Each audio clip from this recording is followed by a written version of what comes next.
Birthdays కానీ anniversary కానీ celebration ఏదైనా సెలబ్రేషన్ స్క్వేర్ లోని ప్రైవేట్ థియేటర్స్ లో అన్ని రకాల సౌకర్యాలతో సెలబ్రేట్ చేసుకోండి.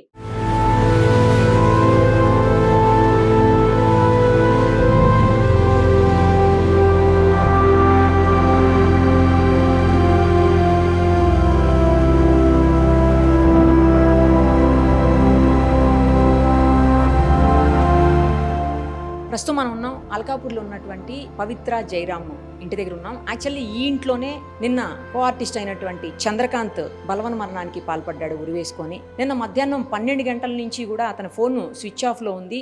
ఆన్ లో ఉన్న చాలాసేపు వరకు కూడా అసలు కాల్ కలవలేదు అని చెప్పేసి అనేక మంది ట్రై చేసినా కూడా వేస్ట్ అయిపోయిందని చెప్పి నేను ఆవిడ వైఫ్ చెప్తా ఉన్నారు. చాలా ట్రై చేసి మార్నింగ్ ఆవిడ మాట్లాడారంట వాళ్ళ సిస్టర్. అప్పుడు తిన్నావా అంటే తినలేదు, నేను పవిత్ర జయరామ్ వాళ్ళకి సంబంధించిన ఇన్సూరెన్స్ డబ్బుల కోసం వెళ్తున్నాను, నేను వెళ్ళి ఆ పని చేసుకొని రావాలి అని చెప్పాడంట. ఆ తర్వాత 12 గంటల నుంచి అసలు ఫోనే లిఫ్ట్ చేయలేదు ఎవరిది అని చెప్తా ఉన్నారు. ఇప్పుడు మనం ఎక్కడైతే ఉన్నామో ఇదే ఇంట్లో అతను హ్యాంగ్ చేసుకొని ఉరేసుకొని చనిపోయినటువంటి పరిస్థితి. ఇదే ఇంట్లో కొన్ని సంవత్సరాలుగా పవిత్ర జయరామ్తో కలిసి అతను సహజీవనం చేస్తున్నారు. మరి మ్యారేజ్ చేసుకున్నాను అని చెప్తున్నారు కానీ వాళ్ళ వైఫ్ అయితే మ్యారేజ్ చేసుకోలేదు, తెలీదు అని చెప్తున్నారు. ఎవరైతే ఒరిజినల్ వైఫ్ ఉన్నారో ఇతనికి, ఆమె పేరు శిల్ప. మనం నిన్న ఆమె ఇంటర్వ్యూ కూడా చేస్తున్నాము. ఆమె చెప్పిన మాటల్లో అయితే ఎక్కడా కూడా మ్యారేజ్ చేసుకున్నట్టు తెలియదు అని చెప్తున్నారు. వాళ్ళ మదర్ ఏమో చేసుకున్నాడని చెప్పాడమ్మా, మాకు తెలియదు, మరి ఎక్కడన్నా గుళ్ళో అట్లా చేసుకున్నాడేమో అని చెప్తున్నారు. ఏదైనా కూడా ఇదే ఇంట్లో వాళ్ళు గత కొన్నేళ్ళకి ఇది అతను కొన్నాడు, ఇల్లు అతనే పర్చేజ్ చేశాడని కూడా చెప్తున్నారు. మరి అది కూడా ఎంతవరకు నిజమో తెలియదు. ఎందుకు చనిపోయాడు అనేది కేవలం డిప్రెషన్ తోటే చనిపోయాడు అని చెప్పేసి అయితే అందరూ చెప్తా ఉన్నారు. ఒక 2 days బ్యాక్ మనకి సుమన్ టీవీకి ఇచ్చిన ఇంటర్వ్యూలో కూడా 2 daysలో మీరు గుడ్ న్యూస్ వింటారు అని చెప్పేసి చెప్పడం కూడా వీటన్నిటికీ అనుమానాలకు తావినిస్తోంది. ఆ విషయంలోనే వాళ్ళ భార్య, ఫ్యామిలీ అందరూ కూడా మేమంతా ఉన్నాం కదా, ధైర్యంగా ఉండు, పాత విషయాలు ఏమీ కూడా మేము తిరగదోడము, పాత విషయాలు ఏమీ కూడా అసలు టచ్ చేయము, అడగము, నిన్ను వదిలేసేయి, పిల్లల కోసం వచ్చేసి. ఎందుకంటే 4 ఏళ్ళు 7 ఏళ్ళు చిన్న పిల్లలు ఉన్నారు, చాలా దారుణమైనటువంటి సిచ్యువేషన్లో ఉన్నారు ఫ్యామిలీ అంతా కూడా. అతను వస్తే చాలు, అతను మాతో కలిసి ఉంటే చాలు అనేటువంటి పరిస్థితి వాళ్ళ వైఫ్ వ్యక్తపరుస్తూ ఉన్నటువంటి బాధ నిన్న మనం చూసాము. వాళ్ళ మదర్ కూడా నా కొడుకు నా దగ్గరికి వస్తే చాలు అని చెప్పేసి బాధపడ్డారు. ఇలా శవంగా వస్తాడని చెప్పేసి అనుకోలేదు అని చెప్పేసి వాళ్ళందరూ కూడా కన్నీరు మున్నీరవుతున్నటువంటి సిచ్యువేషను.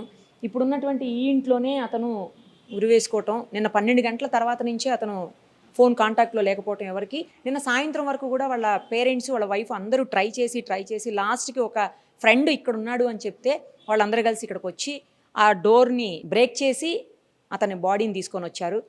అప్పటికే బ్లాక్గా అయిపోయాడు, బాడీ అంతా కూడా నల్లగా అయిపోయింది, చాలా ఎప్పుడో జరిగింది, గట్టిగా అయిపోయింది బాడీ కూడా అని చెప్తా ఉంది. సో మేబీ మధ్యాహ్నం ఎప్పుడో ఈ ఇన్సిడెంట్ జరిగి ఉండాలి. తర్వాత ఇంకొకటి ఏంటంటే వాళ్ళ పిల్లలు కూడా ఇక్కడ లేరు. వాళ్ళు కూడా ఆమె క్రిమేషన్ తర్వాత, ఆమె అంత్యక్రియల తర్వాత బెంగళూరు వెళ్ళిపోయినట్టు తెలుస్తోంది. సో అతని దగ్గర కీస్ ఉంటాయి కాబట్టి అతనే వచ్చి ఇక్కడ నిన్న ఈ అఘాయిత్యానికి పాల్పడ్డాడని తెలుస్తోంది. మొత్తానికైతే జరిగిన ఇన్సిడెంటు చాలా అత్యంత దారుణమైన విషయము. 2 రోజుల క్రితమే అతని బర్త్డే అయిందంట. ఇంకొక 1 day 2 days బ్యాక్ ఆమెది కూడా బర్త్డే అయిందని ఆ బర్త్డేలో పోస్ట్ చేశాడంట అతను. ఆ బర్త్డే సందర్భంగా పోస్ట్ పెడుతూ వెయిట్ ఫర్ 2 days పవిత్ర అని చెప్పేసి మెసేజ్ పెట్టాడని, అవి చూసినటువంటి భార్య, కుటుంబము, తర్వాత మన ఇంటర్వ్యూలో కూడా 2 daysలో గుడ్ న్యూస్ వింటాడు అని చెప్పటము, సుమన్ టీవీ ఇంటర్వ్యూలో కూడా ఇవన్నీ చూసిన తర్వాత ఫ్యామిలీ ఎక్కడో డౌట్ పడే అతన్ని ఎప్పటికప్పుడు ఫాలోఅప్ చేస్తూ, ఫోన్స్ చేస్తూ మాట్లాడుతూ ఉన్నారంట. ఈవెన్ అయినా కూడా అతను మధ్యాహ్నం నుంచి కాంటాక్ట్లోకి లేకుండా పోయి ఆ తర్వాత ఈ ఇన్సిడెంట్ చోటు చేసుకుంది. నిన్నటి నుంచి పోలీసులు లాక్ చేశారు ఇంటిని. ఎందుకంటే ఫర్దర్గా ఇన్వెస్టిగేషన్కి అవసరం ఉంటుంది కాబట్టి లోపలికి ఎవరు వెళ్ళకూడదు. వెళ్లకుండా ఉండేందుకు గాను పోలీసులు తీసుకున్నటువంటి చర్యలు అని చెప్పాలి ఇవి. ఇప్పుడు నేను కింద ఎవరితో మాట్లాడి అడిగాను, ఎప్పటి నుంచి ఉంటున్నారంటే నాకు తెలియదండి, అసలు వాళ్ళు ఇక్కడ ఉంటారని కూడా మాకు తెలియదు అంటున్నారు. అంటే బయటికి కూడా అంత పెద్దగా ఎక్స్పోజ్ కాలేనట్టు మనకు అర్థమవుతుంది. ఒకసారి వాచ్మెన్తో కూడా మాట్లాడదాం రండి. ఎప్పటి నుంచి ఉంటున్నారు మీరు ఇక్కడ? నేను 4 years నుంచి సార్. వాళ్ళు ఎప్పటి నుంచి ఉన్నారు? వాళ్ళు 1 year ట్రైనింగ్ సార్. వాళ్ళు ఓన్గా కొనుక్కున్నారా? రెంట్కేనా అది? ఓకే, కొన్నారు అని చెప్తున్నారు. రెంటేనా? ఓకే. అతను ఎప్పటి నుంచి ఉంటున్నాడు ఇక్కడ? ఆవిడ వచ్చింది కానీ ఉంటున్నారండి. ఇద్దరు కలిసి ఉండేవారండి. ఇద్దరు కలిసి ఉంటారు. ఓకే. ఇద్దరు పిల్లలు వాళ్ళకి? 2 పిల్లలండి. ఓకే. నిన్న ఏం జరిగింది అసలు? నిన్న మార్నింగ్ వచ్చారండి, 10:30 11 ఆ టైంకి వచ్చారు. వచ్చి మామూలుగా వెళ్తున్నారే, పడుకుంటాకి వెళ్తున్నారే, మామూలుగా అలసిపోతున్నారు కదా, పడుకుంటాకి వెళ్తాం అనుకున్నాం. మామూలు ఫోన్ చేసి ఏం మాట్లాడలేదు. ఈవినింగ్ వాళ్ళ ఫ్రెండ్స్ వచ్చారు. వాళ్ళ ఫ్రెండ్స్ వచ్చి అన్న ఒకసారి సార్ ఉన్నారని చూసొస్తాం అంటే వెళ్ళారు. ఎన్నింటికి అది? 7కి వెళ్తే ఓకే అన్న బెల్ కొట్టాక టీలేదు అన్న డోర్ పాల్గొడతాం అసలు ఏంటో ఇంపార్టెన్స్ చూద్దాం అంటే సరే అని మీ ఇష్టం అయితే మరి టెస్ట్ పని చేయకండి మరి మా సార్ వాళ్ళకి అంటే మరి బాగోదు టెస్ట్ పని చేయకండి అంటే సరే అని ఒక డబ్బు కొట్టి చూద్దాం వాళ్ళు పగిలితే గొడవ లేదంటే డోర్ పగలగానే యాంగికి ఊరేసుకుని ఉన్నారండి. ఎవరు లేరు? ఎవరు లేరు. ఆ పిల్లలందరూ ఎక్కడికి వెళ్ళారు? బెంగళూరు వాళ్ళ పవిత్ర మేడం అక్కడ ఉన్నారండి. ఆ పిల్లలందరూ అక్కడ ఉన్నారా? ఇంట్లో ఎవరు లేరు? ఇంట్లో ఎవరు లేరు. ఓకే. రెగ్యులర్గా ఏ టైంకి వచ్చిపోతుంటాడు అతను అసలు? ఎక్కడ ఉండేవారండి ఎక్కడ ఉండేవారు మార్నింగ్ మొత్తం అన్ని చేసి రెడీ షూటింగ్కి వెళ్ళిపోరు అయితే షూటింగ్కి వెళ్ళిపోయేవారు మళ్ళీ ఈవినింగ్ వచ్చేసేవారు మళ్ళీ అంతే.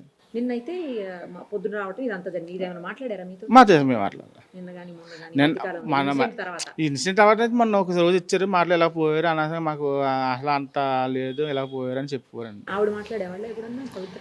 పవిత్ర మేడం ఎప్పుడు మాట్లాడేవారు అన్న అన్న అని అంటుండేవారు వాళ్ళు వచ్చేవారు షూటింగ్ చేసి వెళ్ళిపోయేవారు అంటే అంతవరకు మాకు ఇంటి నుంచి. ఓనర్స్ ఎక్కడ ఉంటారు? వన్స్ ఊరి పేరు తెలియదు నాకు ఎక్కడ సిటీలోనే. సిటీలోనేనా? ఓకే. పోలీసులు వచ్చారా? నిన్న వచ్చారు 7:30 ఆ టైంకి వచ్చారండి. ఎప్పుడు లాక్ చేశారు అది ఇల్లు? పోలీసులు లాక్ చేశారంట కదా? పోలీసులు లాక్ చేశారు. ఎన్నింటికి లాక్ చేశారు? ఆ టైం చూడలేదండి. ఓకే. కీస్ ఎక్కడ ఉన్నాయో తెలుసా? కీస్ పోలీసు వాళ్ళు వాళ్ళ దగ్గర ఉన్నాయి కీస్. ఓకే. తర్వాత బాడీని దింపి తీసుకుని వెళ్ళారు. తీసుకుని వెళ్ళారు. ఆయన దింపేసరికి చనిపోయి ఉన్నారు. చనిపోయి ఉన్నారండి. అప్పటికే చనిపోయాను. ఎప్పుడు జరిగి ఉండొచ్చు అన్నారు? తెలియదండి మనకి. పోలీసులు అదేం చెప్పలేదు మనకి. వాళ్ళ ఫ్రెండ్స్ కానీ అసలు ఏం చెప్పలేదు. మామూలుగా అయితే ఎవరితో గొడవలు పడతారు? లేదు అలాంటి అలా మంచిగా ఉంటారు అసలు అలాంటిది ఏం లేదు. వాళ్ళ పని వాళ్ళు. ఇందాక నేను ఎవరో కనిపిస్తే అడిగాను మీరు చూసారా అంటే అసలు ఎప్పుడు చూడలేదండి మేము ఎప్పుడు. అంటే ఆయన అంటే పొద్దున్నే షూటింగ్కి వెళ్ళిపోయారు పొద్దున్న 6కి 7కి వెళ్ళిపోయారు మళ్ళీ నైట్ ఎప్పుడు వచ్చేవారు అంతే అంతవరకు అని. అది ఫ్రెండ్స్ అట్లా వచ్చేవాళ్ళు కదా? ఎవరు వచ్చేవారు కానీ వాళ్ళ వైఫ్ వచ్చేదా? అసలు అసలు తెలియదు నాకు అసలు తెలియదు వాళ్ళ వైఫ్ అనేది. అది నిన్నైనా న్యూస్లో ద్వారా తెలిసిందంటే ఆయన రెండో పెళ్ళి అయిందని మనకు తెలియదు నాకు. కాదు మొదట ఆవిడ పెళ్లి తెలియదు నాకు తెలియదు అసలు. ఇద్దరు పిల్లలు ఉన్నారు అయ్యేం తెలియదు. వాళ్ళు ఎవరు ఎప్పుడు రాలేదు? ఎప్పుడు రాలేదండి ఈ 1 year లో అసలు. సుమన్ టీవీలో మీ పర్సనల్ అండ్ బిజినెస్ ప్రమోషన్స్ కోసం కింది నెంబర్కి కాంటాక్ట్ చేయండి.